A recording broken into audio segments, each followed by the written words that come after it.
দাদা বলবো যে হ তুমি আমার ভালোবাসো টাকা বলবো হ্যাঁ চাই থাকো আগে চাই থাকো স্টার্ট হাই হাই তুমি এসব কি বলো?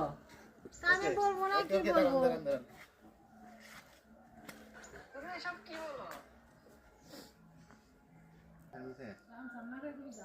ঝামেলা ঝামেলা হ্যাঁ স্টার্ট কি বলি মানে আমার ঝামেলা আমার পছন্দ হয় না বুঝছো আবার কি ঝামেলা হইলো? খেলা হয় নাই খেলা হয় নাই আমার ভালো লাগে না বুঝছো আগে নে আমি জনি স্টার্ট করব তো হ্যাঁ